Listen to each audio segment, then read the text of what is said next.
자, 코넥스 시장입니다. 자, 우리는 증권 시장의 종류에 대해서 살펴보고 있는데 유가증권 시장과 코스닥 시장은 설명을 했어요. 유가증권 시장이 가장 대표적인 시장이며 상장 요건이 가장 까다로운 시장입니다. 우리나라에서 가장 오래된 주식 시장이고 흔히 말하는 코스피 시장이라는 거, 대규모 우량기업 주식이 거래되기 때문에 대기업 주식들 주로 여기서 거래된다는 거 설명을 했습니다. 자, 코스닥 시장은 이런 거예요. 유가증권 시장은 상장 요건이 까다롭기 때문에 상장 요건을 충족하지 못해서 유가증권 시장에서 거래를 할 수 없는 기업들이 있어요. 그런 기업들 중에서도 대량의 자금 조달 기회가 제공되어야 되는 기업들이 있는데 주로 어떤 기업들이냐면 벤처 기업과 유망 중소기업이 되는 겁니다. 벤처 기업은 아직 초기 단계의 기업이고 자금력이 부족하지만 기술을 갖추고 있는 기술 기업이에요. 그렇기 때문에 유망한 기업입니다. 벤처 기업하고 유망 중소기업의 경계선을 명확하게 경계짓지는 못합니다만 기술 위주의 유명한 기업이라고 생각을 하면 되겠어요. 자, 이러한 유망한 기업들이 장기적이고 안정적인 자금을 조달할 수 있도록 하기 위해서 만들어 놓은 시장이 코스닥 시장이라고 보면 됩니다. 간단하게 얘기를 하면 유가증권 시장은 이미 일정한 상장 요건을 갖춘 우량 기업들이 증권을 거래하는 시장이고, 코스닥 시장은 이러한 상장 요건을 갖추지 못했으나 기술력을 갖추고 있는 유망 중소기업들이 자금을 조달할 수 있도록 만들어준 시장이라고 생각하면 되겠습니다. 즉 벤처 기업은 코스닥 시장에서 증권을 거래한다 라고 보면 되겠습니다. 특징을 살펴보게 되면 성장 잠재력이 높은 기업이 되는 겁니다. 성장 잠재력이 높은 기업은 벤처 기업이 될 수도 있고 벤처 기업에 준하는 유망 중소기업이 될 수도 있겠죠. 이거는 기술력을 갖춘 겁니다. 하지만 기업 규모는 아직 그다지 크지 않겠죠. 그리고 위에서 살펴본 유가증권 시장의 보조적 시장이 아닌 이것대로의 독립된 경쟁시장입니다. 자, 삼성, LG에 투자하고 싶으면 유가증권 시장에 투자를 하고 기술 위주의 유망 기업에 투자를 한다면 코스닥 시장에 투자를 하면 됩니다. 그런 의미에서 독립된 경쟁시장이라고 볼 수 있습니다. 자, 그리고 금융투자업자의 역할과 책임이 중시되는 시장입니다. 여기 뭐라고 나와 있냐면 분석 정보 제공이라고 돼 있어요. 많은 사람들이 유가증권 시장에 상장되어서 거래되어지는 증권, 주식과 채권은 우량 기업입니다. 대기업이에요. 삼성, LG예요. 많은 정보들을 쉽게 획득할 수 있습니다. 하지만 코스닥 시장에 상장되어서 거래가 되는 기업들은 아직 규모가 크지 않아요. 전문가들 아니고서는 구체적인 정보를 알기가 어렵기 때문에 금융투자업자들이 제공하게 되는 분석 정보에 의존할 수밖에 없습니다. 그래서 금융투자업자의 역할과 책임이 굉장히 중요한 시장이 되는 겁니다. 그와 더불어서 고위험, 고수익에 따른 투자자의 자기 책임 원칙이 강조가 됩니다. 투자자의 자기 책임 원칙이라는 것은 투자를 해도 좋으나 그로 인한 이익은 자기가 가지고 혹시 손실이 발생한다면 본인이 다 책임을 져야 된다는 얘기입니다. 자, 이런 거예요. 유가증권 시장은 정보들이 많이 있어요. 일정한 상장 요건을 갖추었기 때문에 우량 기업들의 주식이 거래가 되지만 밑에서 살펴보는 코스닥 시장뿐만이 아니라 코넥스 시장도 우량 기업들의 주식이 거래되는 시장이 아니기 때문에 본인이 투자를 하는 것은 자유지만 자기의 책임이 굉장히 중요합니다. 이익을 내기 위해서 투자하는 거 좋아. 하지만 손실이 발생할 가능성이 매우 크기 때문에 그에 대한 책임은 자기가 져야 된다라는 것을 기본적으로 깔고 있습니다. 자, 여기서 코스닥 시장에서 자기 책임 원칙 강조라고 돼 있고 코넥스 시장에는 그 문구가 안 나왔죠. 그 문구가 안 나왔지만 결국은 같은 거라.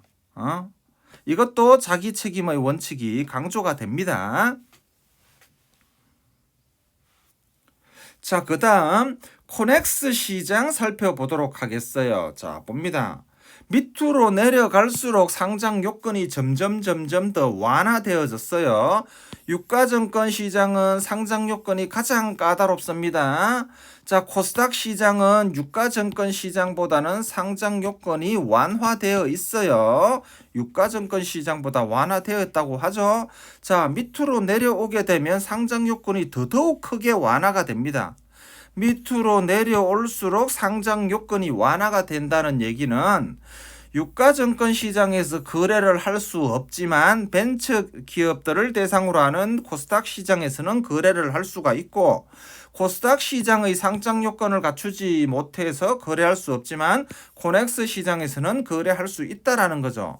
상장 요건의 관점에서 보게 되면 밑으로 내려올수록 점점 상장 요건이 이렇게 작아지는 그러한 형태다라고 보면 되겠습니다. 자, 그러면 코넥스 시장 보도록 하겠어요. 코넥스 시장은 창업 초기의 중소기업입니다. 초기죠. 아직 제대로 된 틀을 갖추지 못했다고 봐야 되는 거죠. 주식 발행으로 이자 비용과 부채 상환 부담 없이 자금을 조달할 수 있도록 하기 위해서 이 코넥스 시장을 만들어 줬다라고 생각을 하면 됩니다. 자, 여기서의 핵심 키워드는 뭐냐면 창업 초기의 중소기업입니다. 뒤에도 중요한 설명이 나와 있죠. 자본시장을 통한 주식 발행으로 이자 비용과 부채 상환 부담 없이 자금을 조달할 수 있는 것은 코넥스 시장의 특징이 아니라 증권 시장의 특징입니다. 이거는 어디서 봐야 되나? 자본시장을 통하여 어쩌고 저쩌고 자금을 조달한다. 이거는 코넥스만의 특징이 아니라 증권 시장의 공통된 특징이라고 그렇게 판단을 하면 됩니다. 코넥스 시장을 구분하는 특징적인 키워드는 뭐가 되는 거라 그러면 창업 초기의 중소기업이 되는 거죠. 자, 이러한 코넥스 시장의 특징을 살펴보게 되면 자, 첫 번째 중소기업만 상장 가능합니다. 대기업 여기서 상장할 수 없어요. 또 일정 요건을 충족하는 벤처기업, 우량기업들 상장이 안 됩니다. 그 다음 위험 감수 능력이 있는 전문 투자자 중심의 시작입니다. 자, 아까 코스닥 시장을 설명하면서 뭐라 그랬냐면 유가증권 시장에서 상장되어서 거래되어지는 기업들의 주식 채권에 대한 정보는 많이 있어요. 하지만 코스닥 시장에서 거래되는 벤처기업과 유망 중소기업에 대한 정보는 상대적으로 부족하다 그랬죠. 그래서 금융투자업자의 역할이 매우 중요하다 그랬죠. 코넥스 시장도 마찬가지입니다. 정보가 많지 않습니다. 많지 않아요. 그렇기 때문에 함부로 투자하기가 힘들어요. 전문적인 지식을 갖추고 있는 사람들 위주로 투자를 하게 됩니다. 그래서 전문 투자자 중심의 시장이라는 표현을 했고 역시나 그렇기 때문에 뭐 하는 거야? 자기 책임 원칙이 매우 강조되는 거죠. 자, 이 자기 책임 원칙.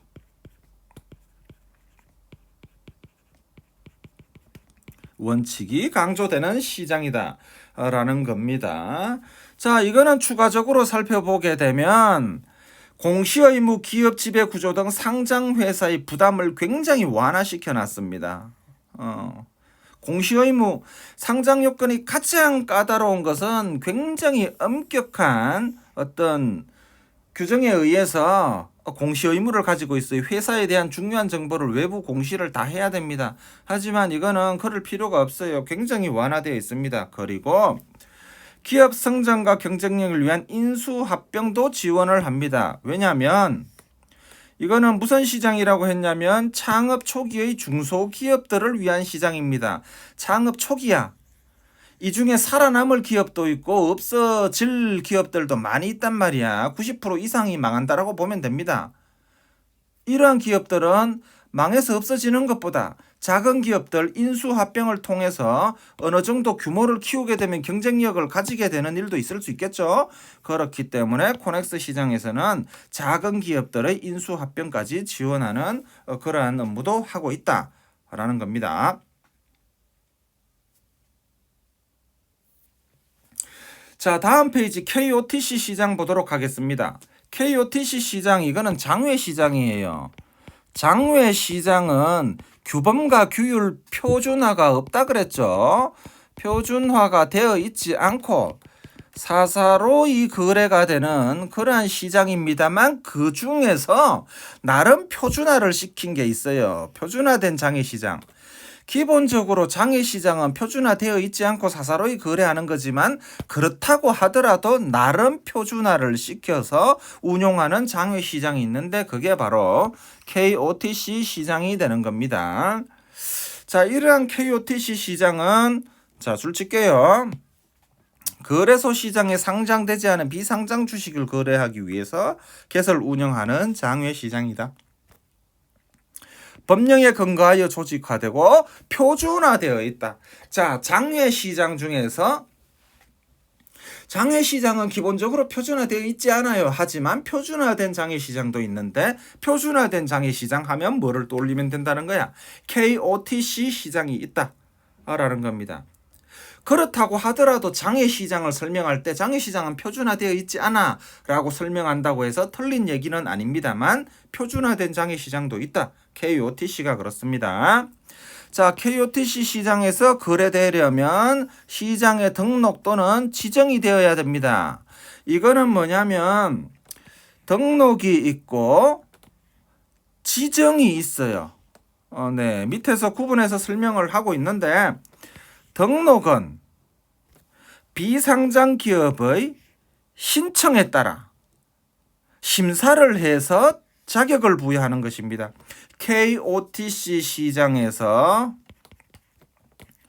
거래할 수 있는 자격이 되는 거죠. 지정은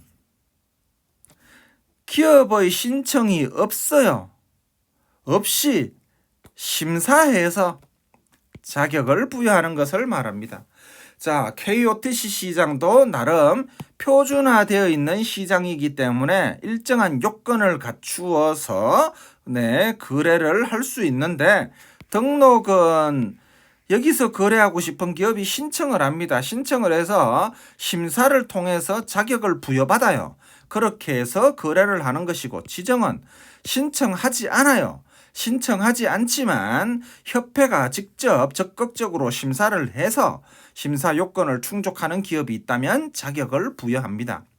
자격을 부여받은 이후에 실제 거래를 할 것인가 말 것인가는 순전히 기업의 선택사항인 거죠. 지정을 받았다고 해서 무조건 여기서 거래하는 거 아닙니다. 기업의 선택사항이 되는 겁니다. 자, 그러면 KOTC 시장에 대한 추가적인 정보를 알고 싶다라고 한다면 인터넷에서 KOTC라고 검색을 하게 되면 홈페이지가 나옵니다. KOTC 시장에 대한 각종 어떤 종목들, 시세들 다 나와 있거든. 자, 여기 홈페이지 메인인데 여기 보게 되면 종목 검색하는 게 나와 있어요. 검색해 보게 되면 여러분들이 아는 기업도 있고 모르는 기업도 있을 수 있어요. 경남기업 있고 내일신문 있고 다산이라는 거 있고 대동모빌리티 있고 롯데글로벌로직스 있고 뭐 있죠. 이런 거. 네, 이런 것도 있네. 메가젠 임플란트 이런 거 있네요. 메가젠 임플란트 여러분들 한번 들어봤죠? 공부 열심히 하는 기업 친구들이 대구 지역에 있는 유망 기업에 들어가게 된다면 메가젠 임플란트도 들어가게 되는데 우리 졸업생 언니들도 여기서 근무하고 있어요. 굉장히 탄탄한 기업입니다. 아, 내가 아는 이런 기업들도 KOTC에서 거래를 하는구나. 네, 잘만테크도 있네요. 잘만테크도 우리 졸업생 언니들이 취업을 하는 어떤 그러한 기업이죠. KOTC에서 거래가 되는 겁니다. 이런 식으로 여러분들 어차피 여러분들이 기업 정보에 관심을 기울이고 기업에 대한 정보를 획득해야 되기 때문에 뭐 기회가 있을 때 한 번씩 살펴보는 것도 나쁘지 않습니다. 나쁘지 않아요. 자, 계속 살펴보도록 하겠어요. 이러한 KOTC 시장의 특징은 자, 봅니다. 장외에서 활발히 거래되는 비상장 기업 주식을 웬만하면 KOTC 시장에서 거래하도록 편입 노력을 많이 하고 있습니다. 단서 조항이 있죠. 활발히 거래되는 주식입니다. 활발히 거래된다는 얘기는 시장성이 있다는 얘기야. 나름 팔면 사는 사람이 있다라는 얘기인 거죠. 자, 생각해봐요. 활발히 거래되지 않는 주식을 KOT 시장에 편입시켜봐야 의미가 없죠. 어차피 거래가 안 되기 때문에. 활발히 거래되는 주식을 KOTC 시장에 편입시켜놔야 나름 의미 있게 거래 활동이 일어나겠죠. 자, 그 다음 당연히 고위험 고수익 투자 기회를 제공을 합니다. 자, 고위험 고수익입니다. 고위험하고 고수익은 항상 세트로 따라다니는 겁니다. 고수익. 고수익을 올리기 위해서는 높은 수준의 위험을 감수해야 돼요. 높은 수준의 위험이라는 것은 원금을 날릴 수 있다라는 위험인 거죠. 날릴 수도 있고 수익이 나면 많은 수익을 얻을 수 있다라는 거죠. 이거 두 개는 세트로 묶여서 움직이는 겁니다. 자, 그 다음 비상장 주식 거래의 황금성, 효율성, 편의성을 제공을 한다. 자, 장외 시장이긴 합니다만 활발하게 거래가 되는 주식을 표준화되어 있는 KOTC 시장에서 거래를 하게끔 하게 되면 시장성은 조금 더 높아지겠죠. 자, 표준화되어 있지 않고 사사로이 거래가 이루어지는 것과 기본적으로 장외시장이 표준화되어 있지 않지만 그 중에서 나름대로 표준화를 시켰다는 얘기는 나름대로의 규칙과 규율이 있다라는 얘기고 그 틀 내에서 자유롭게 사고 팔고를 보장한다는 얘기인 거죠. 자, 그렇게 하게 되면 당연히 유통성이 올라가고 시장성이 올라갑니다. 시장성은 유통성하고 같다라고 했죠. 유통성. 자, 팔고 싶을 때 언제든지 팔고 사고 싶을 때 언제든지 살 수 있다라는 얘기야. 자, 이렇게 되면 뭐를 확보하게 되냐면 유동성을 확보하게 됩니다. 유동성을 확보했다는 얘기는 현금화 시킬 수 있다는 얘기인 거죠. 결국은 이게 무슨 얘기냐면 황금성하고 같은 얘기가 되는 겁니다. 이해가 돼요? 그리고 나름의 규칙과 표준화된 틀을 가지고 있기 때문에 효율성, 편의성까지 함께 제고가 되겠죠. 더불어서 규제가 최소화된 시장이기 때문에 규제가 되기는 되죠. 장외 시장이 기본적으로 규제가 안 되지만 약간의 규제가 됩니다. 그게 KOTC 시장이죠. 하지만 그 규제는 여기서 말하는 유가증권 시장에서 말하는 규제의 수준이 아니겠죠. 당연히. 자, 그렇기 때문에 규제가 최소화된 장외 시장입니다. 최소화된 장외 시장. 이해가 되죠? 그렇기 때문에 투자자의 자기 책임 원칙이 또 강조가 됩니다. 투자자의 자기 책임은 투자해도 됩니다. 하지만 손실은 자기가 책임져야 된다는 그러한 얘기가 되는 거죠. 이해가 되죠?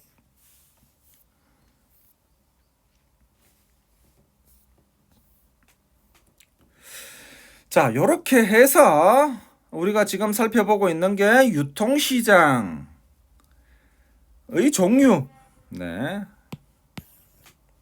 중에서 거래소 시장과 장외 시장의 대표적인 KOTC에 대해서 살펴봤습니다. 유가증권 시장, 코스닥 시장, 코넥스 시장, KOTC 시장에 대해서 살펴봤습니다. 자, 중단은 마무리 하도록 하겠습니다. 중단은 마무리는 OX 문제가 됩니다. 자, 같이 보겠어요. 간접 발행 방법에는 모집 주선 잔액 인수, 총액 인수가 있다. 네, 맞죠? 맞습니다. 증권회사가 개입되는 간접, 요게 간접이죠. 간접 발행 방법에는 세 가지가 있어요. 모집 주소는 증권회사에 최소로 맡기는 거죠. 그래서 수수료가 작아요. 하지만 증권의 발행자가 부담해야 되는 위험은 크죠. 총액 인수는 정권회사에 몽땅 다 맡기는 거예요. 정권회사가 알아서 다 해주기 때문에 발행자의 발행 위험이 적어요. 하지만 수수료가 크게 되는 거죠. 잔액 인수는 그 중간점에 있습니다. 그 다음 발행자의 정권 발행 위험이 가장 작은 것은 직접 발행이 아니다. 네, 아니죠. 이거는 정권회사의 모든 걸 맡기는 간접 발행 방법이 발행 위험이 적죠. KOTC 시장은 장외 시장이지만 조직화되어 있고 표준화되어 있다. 맞죠? 자, 장외 시장 중에 조직화되어 있고 표준화되어 있는 건 KOTC 시장입니다. 유가증권 시장에서 매매되는 증권의 시장성과 유동성은 코스닥 시장보다 낮다, 낮지가 않고 높다.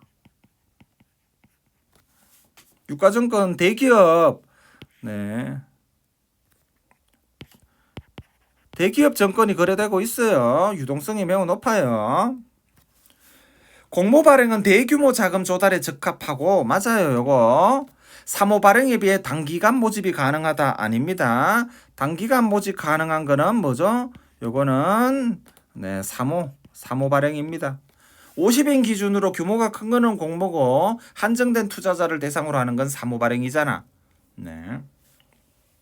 요거 X입니다. 자, 관로 안에 들어갈 말 보겠어요. 발행 시장은 자금의 수요자를 뭐라고 부르죠? 발행자. 직접 발행하기도 하고 정권회사에 맡기기도 하죠. 자금의 공급자는 투자자죠. 여유 자금을 정권에 투자를 합니다. 사무 절차를 주도하는 거는 뭐죠? 발행 기관이죠. 주로 뭐가 담당해요? 정권회사가 담당하죠. 그 다음 정권의 발행 형태는 수요자를 모집하는 방법에 따라 뭐가 있죠? 공모와 사모가 있다 그랬죠. 공모 발행, 사모 발행입니다. 발행에 따른 위험 부담과 사무를 누가 처리하느냐에 따라 뭐죠? 직접 발행과 간접 발행이 있죠. 직접 발행은 발행자가 직접 부담하는 거, 간접 발행은 네, 정권회사에 넘기는 거. 금융투자협회가 개설 운영한 비상장 주식의 황금성, 효율성 이거 뭐죠? 장외 시장 중에 표준화되어 있는 뭐예요? KOTC.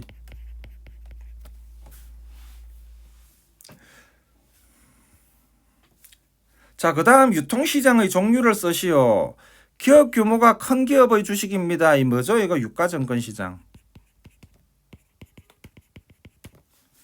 중소기업과 기술중심 기업입니다. 코스닥입니다. 벤처기업들, 벤처기업 플러스 기술력 위주의 유망 중소기업. 전문 투자자만 거래할 수 있는 시장 뭐죠? 코넥스 시장. 창업 초기의 중소기업이죠. 코넥자가 아니죠. 코넥스. 아이고. 주권이 거래되기 위해서는 해당 주권의 등록 장외 시장. 네.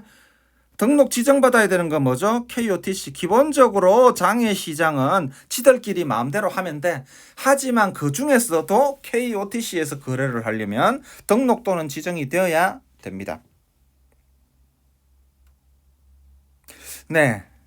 여기까지 살펴보고 또 그 다음 금융투자 상품의 종류와 특징 살펴보도록 하겠어요. 자, 여러분들 이번에는 금융투자 상품의 종류와 특징에 대해서 살펴보도록 하겠어요.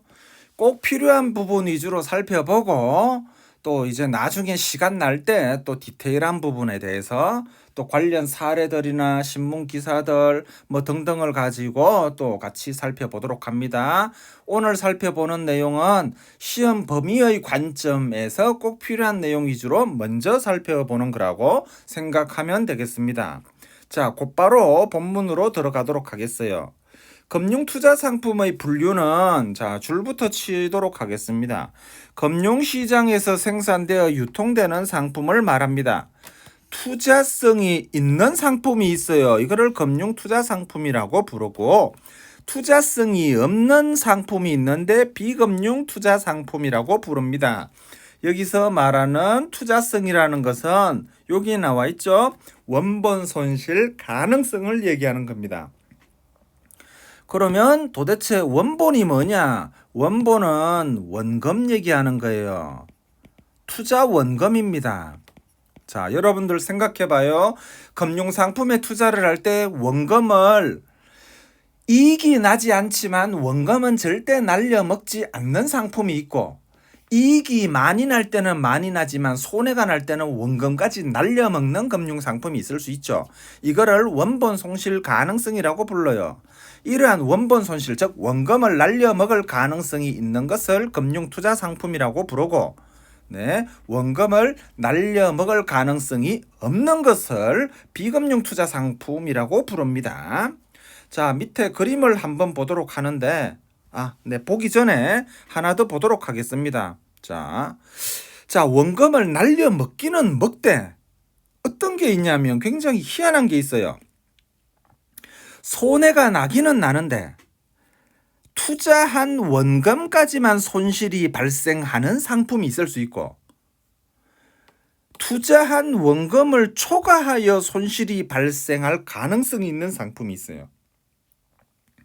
희한하죠? 100만 원을 투자했는데 날려먹으면 100만 원만 날려먹어야 되죠. 근데 200만 원의 손실이 발생하는 상품도 있을 수 있어. 이해가 되죠? 이거를 원본을 초과하여 손실이 났다라고 표현하는데, 이러한 원본을 초과하여 손실이 날 가능성이 있는 상품은 주로 어디에 있냐면 파생상품이 있어요. 이해가 되죠? 자, 이런 거라 원본을 초과하여 손실이 발생할 가능성이 있는 상품이 있는데, 그 상품은 어디 있냐면 파생상품에 있다는 얘기야. 원본을 초과 손실 발생한 가능성이 있는 상품을 파생상품이라고 부르는 게 아니라, 이런 상품은 파생상품에 있다라는 거야. 파생상품에 대한 정의가 아니라는 거죠. 이런 특징을 가지고 있는 상품이 파생상품에 있다라는 얘기가 되는 겁니다. 오해하면 안 돼. 자, 밑에 그림을 한번 볼게요. 금융상품인데 투자성이 있다. 즉 원금을 날려먹을 가능성이 있다. yes라고 한다면 뭐라고 부른다고? 금융투자상품이라고 부릅니다. no라고 한다면 위에 본문에서 살펴봤죠? 비금융투자상품입니다. 이 중에서 금융투자상품 중에서 원금이 손실이 나기는 나는데 투자한 원금을 초과하여 손실이 날 가능성이 있다라고 한다면, 아까 뭐라 그랬죠? 어디서 이런 일이 발생한다 그랬죠? 파생상품에서 이런 일이 발생합니다. 원금을 날려먹을 수는 있지만 최대한 날려먹으면 원금의 범위 내에서 날려먹는다라고 한다면 그거는 일반적인 정권의 범주에 머무르게 되는 겁니다. 이해가 되죠? 자, 그러면 금융투자상품 중에 원본을 초과해서 손실이 발생하는 것은 파생상품이고, 원금을 날려먹긴 날려먹되 원금의 범위를 초과하지 않고 날려먹는 것은 정권, 우리가 말하는 주식이라고 생각하면 되는데, 비금융투자상품은 원금을 날려먹을 가능성이 없어요. 뭘까요, 이거? 네, 맞아요. 은행의 예적금 떠올리면 됩니다. 큰 수익은 안 나도 원금을 날리는 일은 없죠. 그래서 비금융투자상품은 은행의 예적금을 떠올리면 되는 겁니다. 네, 요 설명이 나와 있네요. 은행 예금 적금이라고 생각하면 되는 거죠. 자, 이러한 금융상품에 투자할 때는 주의해야 되는 게 있습니다. 금융상품에 투자할 때는 자신의 투자 성향을 고려를 해야 돼요. 사람마다 투자 성향이 다 달라요. 큰 돈을 벌기 위해서 위험을 감수하는 사람이 있을 수 있죠. 자, 그리고 큰 돈은 필요 없어요. 나는 위험한 짓은 못합니다. 라는 사람이 있어요. 이게 뭐냐면 투자 성향이에요. 이게 투자 성향입니다. 여러분 투자 성향은 지금 스스로 판단하기가 힘든 게, 실제 여러분들이 경제활동을 해서 자기 돈을 가지고 투자를 할 때 감정이입이 많이 됩니다. 자기 돈이기 때문에. 그때 자신의 투자 성향에 대해서 구체적으로 알 수 있게 되는 거죠. 지금은 여러분들이 일반적으로 보여지는 지금까지 겪은 경험들을 통해서 짐작만 할 수 있을 뿐인 거죠. 자, 교과서에서는 5단계로 나눠놨습니다. 안정형이 있고,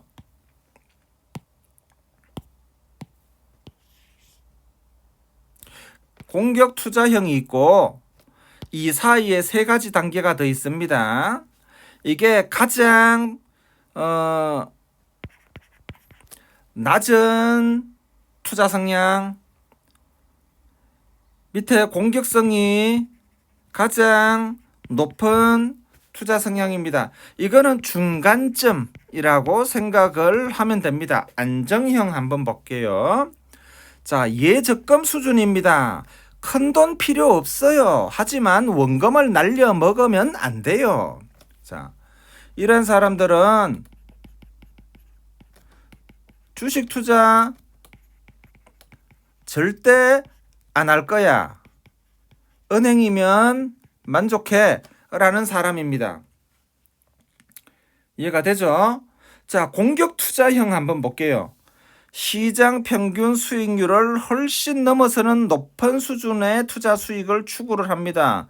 무슨 얘기냐면 대박을 기대한다라는 거죠. 대박을 기대할 때는 뭐 하는 거야? 위험은 당연히 감수한다라는 각오가 되어 있어야 돼요. 이해가 되죠? 자, 이런 사람들은 주로 어디에 투자하느냐? 주식형 펀드, 파생상품 등 위험이 큰 자산에 투자를 합니다. 위험이 크다는 얘기가 위험자산, 원본 손실 가능성이 있는 자산에 투자를 한다는 거죠. 이런 사람들은 은행 예적금을 안 하지는 않습니다만 운용 가능한 자산 대부분을 위험성이 높은 자산에 투자를 합니다. 큰 돈을 벌기도 하고 날려먹기도 하고. 분명한 거는 대박을 터뜨리기 위해서는 공격 투자형이 되어서 위험성 있는 위험 자산에 투자를 해야 할 필요성이 있는 거는 맞아요. 본인의 투자 성향에 따라 결정이 되어야 되는 부분이죠. 자, 중간점에 있는 투자 성향 한번 보겠어요. 안정 추구형 하는 게 나와 있습니다. 자, 은행 예적금만 하는 거는 아닙니다. 투자 원금 손실 위험을 최소화할 수 있다면 사부작 다른 자산에도 조금씩 관심을 기울이는 그러한 형태가 되겠습니다. 자, 그 다음 위험 중립성은 일정 수준의 위험 손실을 감수할 수 있어요. 공격 투자형만큼 적극적인 거는 아니지만 어느 정도 원본이 손실이 날 수 있는 그러한 상품에 대해서도 관심을 가지고 조금씩 공부를 해가면서 투자의 폭을 넓혀가는 어떤 그러한 형태라고 보면 되겠습니다. 적극 투자형은 주식형 펀드 등 적극적으로 주식이나 파생상품 등등에 투자할 의향이 매우 높아요. 그래서 적극 투자형하고 공격 투자형은 투자 성향의 어떤 위험에 대한 감수할 수 있는 어떤 준비 태세가 굉장히 높다라고 볼 수 있습니다. 그 중에서도 이 등급이 있는 거죠. 공격 투자형이 위험 감수에 대한 어떤 각오가 가장 높은 형태이고 거기에 가기 바로 직전이라고 보면 됩니다. 자, 읽어볼게요. 투자 원금의 보전보다는 위험을 감내하더라도 높은 수준의 투자 수익을 추구한다 라는 겁니다. 결국은 이렇게 하다 보면 어디로 가느냐? 이렇게 가게 돼 있습니다. 한 그룹이라고 보면 돼. 굉장히 위험을 추구를 하고 위험 자산에 투자할 그러한 의향이 있는 집단이라고 보면 됩니다. 자로 잰 듯이 A라는 사람은 여기, B라는 사람은 여기라고 구분하기는 힘든 거죠. 자, 정리를 하게 되면 투자자의 투자 성향은 위험을 받아들일 각오, 즉 위험 자산에 투자할 의향이 있는가 없는가에 따라서 5단계로 쪼개는데 안정형은 그러한 상품에 투자할 의향이 전혀 없습니다. 공격 투자형은 위험 자산에 투자할 의향이 매우 높습니다. 가장 높습니다. 그리고 중간 정도의 어떤 투자 성향도 등급이 다르죠. 중간 정도의 투자 성향이 3개 정도 있다라고 정리를 해서 살펴보면 되겠습니다. 자, 그 다음 한번 보겠습니다.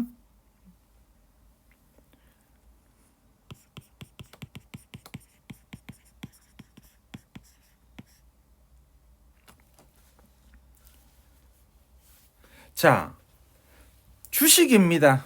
자, 정권은 주식과 채권이라고 했어요. 다른 정권들도 많이 있지만, 네, 대표적인 게 주식과 채권이죠. 그래서 주식 먼저 살펴보고, 당연히 그 다음에 채권 살펴볼 겁니다. 자, 주식은 이미 우리는 알고 있어요. 1학년들을 대상으로 주식을 설명할 때는 설명이 길어집니다. 하지만 여러분들은 여러 차례 공부를 했기 때문에 뭔지 알아요. 주식은 주식회사의 자본을 구성하는 단위입니다. 발행 주식의 액면 총액이 회사의 자본금이 됩니다. 자본금이 100만 원이라고 한다면 한 주의 주식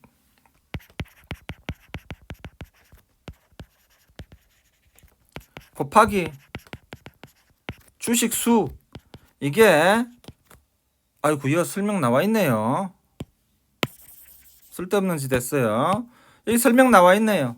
뭐 이렇게 되는 거죠. 그러면서 중요한 게 뭐예요? 주식회사의 주인입니다. 주식을 가지고 있는 사람이 주주입니다. 권리와 지분입니다. 네. 쉽게 얘기하면 주식은 회사 소유권입니다. 주식이 많다, 이거는 소유권이 크다. 주식이 적다, 소유권이 작다, 적다. 뭐 그렇게 생각을 하면 됩니다. 주식은 회사의 소유권을 나타내는 정표입니다. 그러니까 좋죠. 회사의 소유권을 나타내는 정표니까 당연히 회사의 경영에 참여할 수 있는 의결권이 있겠죠. 이 경영 참여입니다. 그래서 주식은 좋다. 가지고 싶은 사람이 많다. 그래서 주식의 가격은 변동이 있을 수 있다. 올라가기도 하고 떨어지기도 한다. 올라갈 때 팔면 이익을 남길 수 있다. 그래서 더욱 좋다. 즉 주식을 취득을 하게 되면 의결권도 가질 수 있고 여러 가지 장점이 있어요. 또 팔면 이익을 올릴 수 있어요. 그래서 더욱 좋아요. 그래서 주식 가격의 변동이 일어납니다. 자, 기업은 이자 지급이나 원금 상환에 대한 부담이 없는 주식을 발행을 합니다. 왜 그래요? 주식은 자기 자본입니다. 맞죠? 자기 자본은 원금 상환을 하지 않아도 됩니다. 이게 자기 자본이야. 원금 상환을 해야 되는 자본은 뭐죠? 타인 자본이 됩니다. 흔히 말하는 부채가 되는 거죠. 이해가 되죠? 주식은 자기 자본입니다. 자, 그 다음 투자자는 회사가 벌어들이는 수익에 대한 배당을 받을 수 있습니다. 주식을 가지고 있으면 1년에 한 번씩 연초에 배당금 지급 통지 문자가 오고 통장에 돈이 꽂힙니다.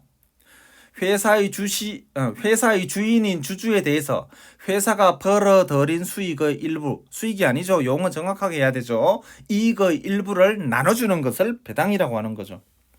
그리고 주식 가치가 상승하면 팔아서 이익을 남길 수 있어요. 100원에 사서 120원에 팔면 20원 이익을 남길 수 있게 되는 거죠. 맞죠? 자, 또한 투자자는 생산성이 낮은 기업보다 높은 기업의 주식을 선호하게 됩니다. 당연하죠. 돈을 얼마 벌지 모르는 기업에 투자하는 것보다 안정적이고 큰 규모의 이익이 발생하는 기업에 주식 투자를 하는 게 훨씬 더 이익이 되겠죠. 자, 그래서 경쟁력을 갖춘 기업에 효율적으로 배분된다라는 거죠. 이거를 우리는 사회적 자원의 효율적 배분이라고도 부릅니다. 자, 사회적 자원이라는 거는 이거는 자본을 얘기하는 겁니다. 자금, 자본, 돈이라는 거죠. 결국은 돈이 어디로 집중되어야 되냐면 장사를 잘못하는 기업으로 집중되면 안 되고 장사를 잘하는 기업으로 집중되게끔 만들어야 우리 경제의 관점에서 훨씬 더 도움이 되죠. 그렇게 하도록 도와주는 것들이 여러 가지가 있는데 주식이 그 하나라는 거야. A기업은 수익을 내는 기업이고 B기업은 수익을 내지 않는 기업입니다. 그러면 어디 회사의 주식이 잘 팔려야 돼? 돈을 잘 버는 A기업의 주식이 잘 팔려야 되는 거죠. 주식이 잘 팔린다는 얘기는 많은 자금들이 A회사로 모여든다는 얘기죠.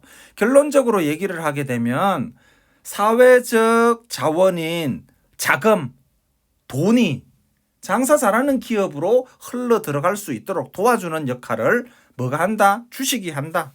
그러니까 얼마나 좋은 거야. 자, 이러한 주식의 역할 기능을 그림으로 정리를 했습니다. 첫 번째, 산업자본을 조달합니다. 이거는 큰 돈을 조달한다는 얘기인 거죠. 자, 기업이 주식을 발행했어. 수많은 사람들이 주식을 사가겠죠? 그러면 어떻게 되는 거야? 반대로 자금이 기업에 집중되겠죠. 그래서 큰 돈이 만들어지죠. 이 큰 돈은 당연히 산업의 발전에 기여를 합니다. 맞죠?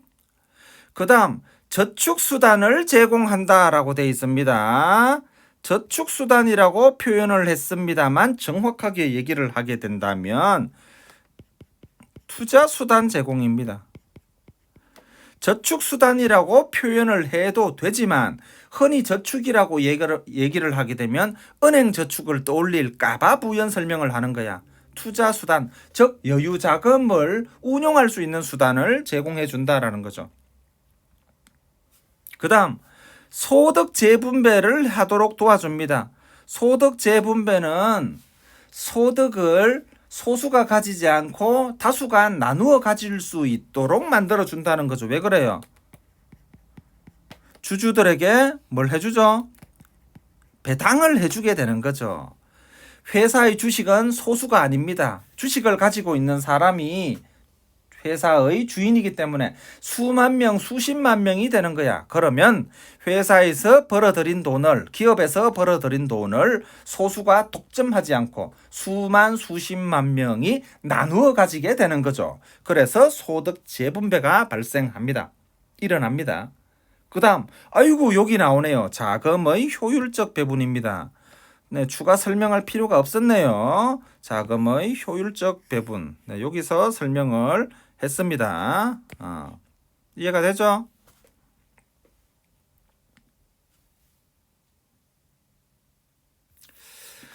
자, 그 다음 이러한 주식의 특징 한번 보도록 하겠습니다. 쭉 읽어보고 그림을 볼게요. 주식회사가 발행하는 주식은 회사와 존속을 같이 하는 영구 성격을 가지고 있어요. 영구 정권의 성격입니다. 이거는 회사가 망할 때까지 사라지지 않아요. 한번 회사의 주주는 주식을 처분하지 않는 이상 쭉 주주입니다. 이해가 되죠? 그 다음 읽어볼게요. 주식을 취득하기 위해서는 주주가 자기금을 납입하게 되는데 상환하지 않아도 됩니다. 자, 자기 자본이 됩니다. 자기 자본입니다. 갚지 않아도 돼. 그리고 주주는 주주총회에 참석하여 경영권 의결권을 행사할 수 있어요. 의결권 행사.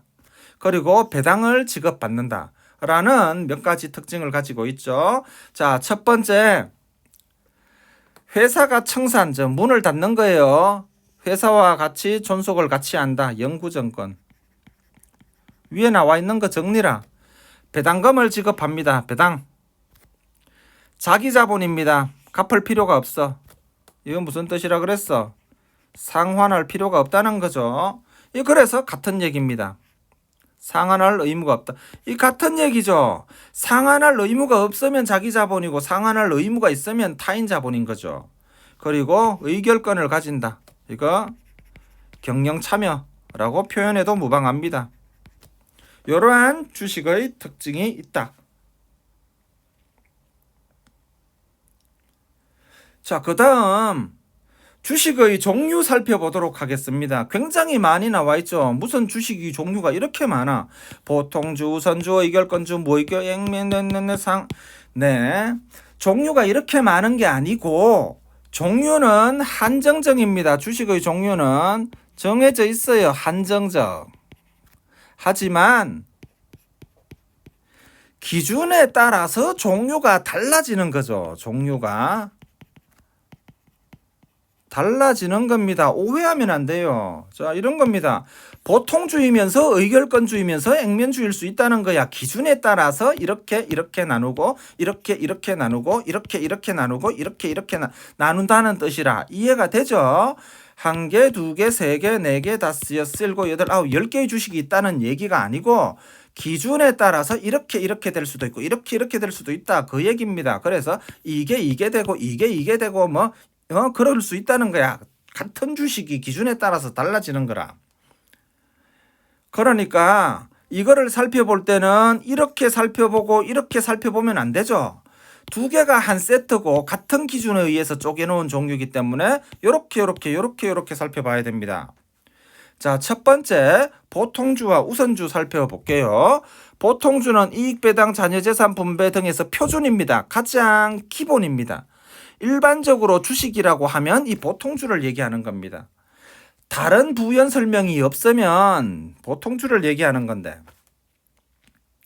우선주도 있을 수 있어. 자, 배당을 받아요. 회사가 문을 닫으면 남아있는 재산을 주주들끼리 나눠 가져요. 이런 데 있어서 보통주보다 이익을 더 많이 받는 주식이 있어. 이거를 우선주라고 불러요. 이해되죠? 굉장히 좋은 거죠.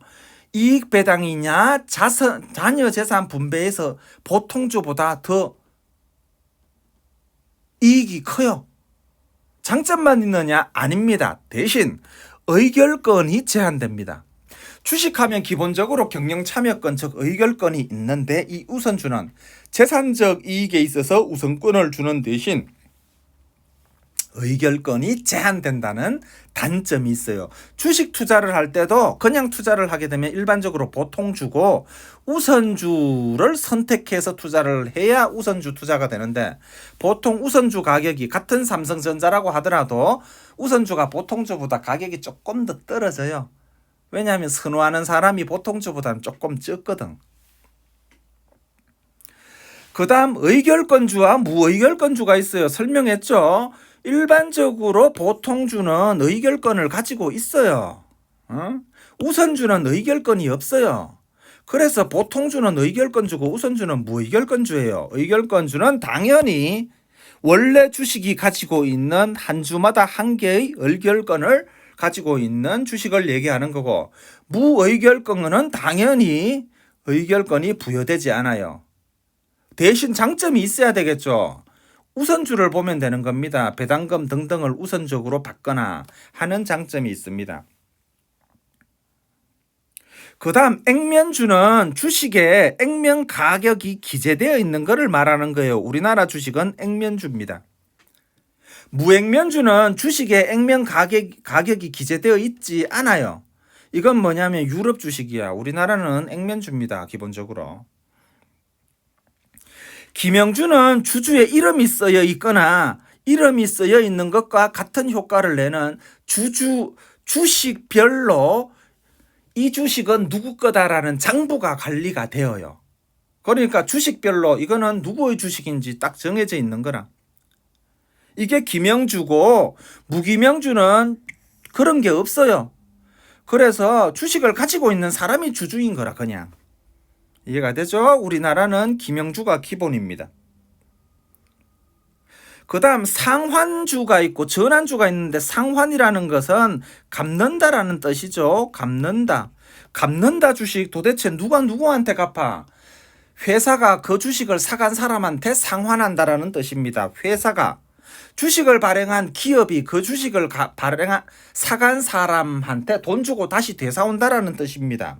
이해가 되죠? 자, 발행할 때부터 일정한 요건에서 회사의 이익금으로 그 회사 주식을 회수라는 것은 다시 사온다라는 뜻이겠죠. 회수라는 거는 내가 팔았던 거를 다시 사온다라는 뜻입니다. 회수하여 소각하도록 예정되어 있다라는 겁니다. 즉 주식을 발행합니다. 일정 기간이 지납니다. 일정 기간이 지나게 되면 다시 매입을 해요. 당연히 돈 주고 매입을 해오겠죠. 그래서 소각합니다. 이해되죠?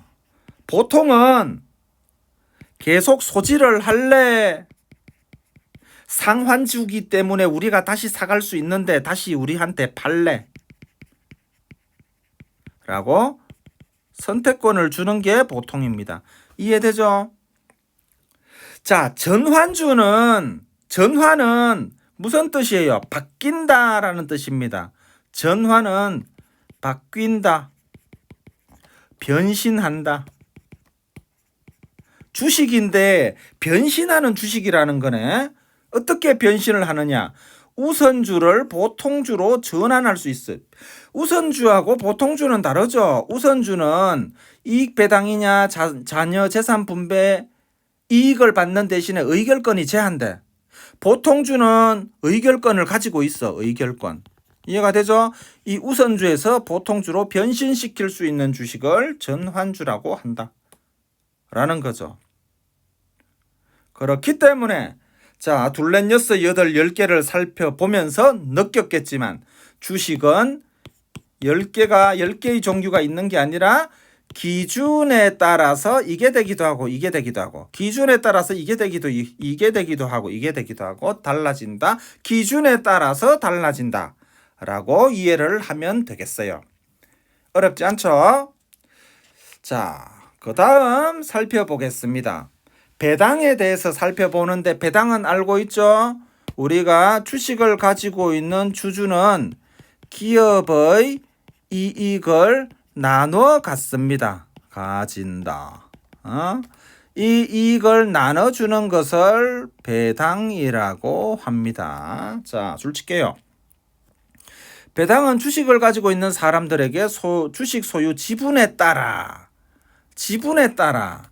이윤을 분배하는 것이죠. 자, 지분이 적으면 배당도 적고 지분이 많으면 배당도 많아야 되겠죠, 당연히. 이해가 되죠? 자, 배당과 관련된 계산이 여러 개가 있는데 이런 것도 이제 교과서에서는 공부를 하지만 여러분들이 관심을 가지면 좋습니다. 자, 3개 다 살펴볼 텐데 이 중에서 특히 더 중요한 것은 배당 성향이라고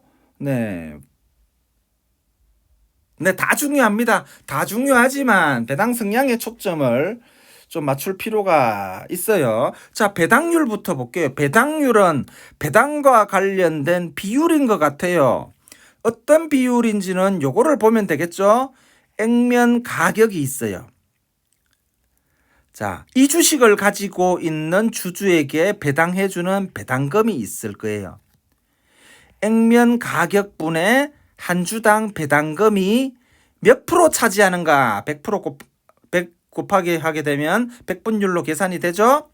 한 주당 액면 금액에 대하여 지급되는 배당금의 비율인데 큰 의미는 없어요. 이거 왜 그러냐면 액면 가격이 큰 의미가 없기 때문에 그래요. 가격이 큰 의미가 없다. 대기업 주식 30만 원씩 하는 주식 액면 가격이 5천 원이라. 그럼 이게 5천 원짜리인가? 큰 의미가 없죠. 액면 가격은 큰 의미가 없습니다. 실거래가가 의미가 있어요. 다만 그래도 이 계산이 중요한 이유는 뭐냐면 액면 가격은 뭐를 구성을 해요? 기업의 자본금은 액면 가격으로 구성이 돼요. 자본금은 액면 가격 곱하기 발행 주식 수죠. 그러니까 자본금 수준에서 배당을 잘 하나를 따져보기 위한 겁니다. 이해되죠? 액면 가격분에 결국 한 주당 배당금을 따진다는 얘기는 자본금이 탄탄함에도 불구하고 배당을 많이 해주는가 적게 해주는가를 따지기 위한 계산법이라. 이해되죠? 한 기업만 계산했을 때는 의미가 없어.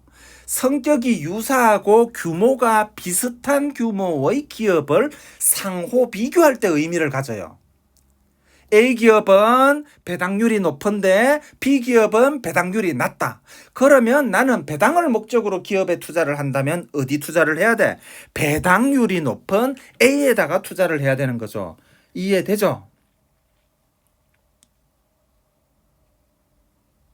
자, 그 다음 배당 수익률입니다. 비율은 비율인데 수익이 들어갔죠. 그럼 얘기가 수익에 초점을 맞추는 거겠죠. 자, 투자했을 때 수익을 얼마나 올릴 수 있는가. 수익률이 높은 주식에 투자를 하게 되면 내 수익이 높아지겠죠. 그때 관심을 기울이는 겁니다. 주가, 회사의 주가가, 기업의 주가가 높은 기업도 있을 것이고 낮은 기업도 있을 것이고, 기업의 주가가 높은데 배당은 진짜 많이 해주나? 를 따질 때 이 계산이 필요하겠죠. 여러 기업을 비교할 때 필요한 거야. 내가 투자를 해서 수익을 얼마나 올릴 것인가를 고민할 때 필요한 계산이야. A기업하고 B기업, 아까도 얘기했다시피 기업의 크기도 비슷하고 주가도 비슷한데 어떤 기업은 배당을 많이 해주고 어떤 기업은 배당을 많이 해주지 않아. 어라?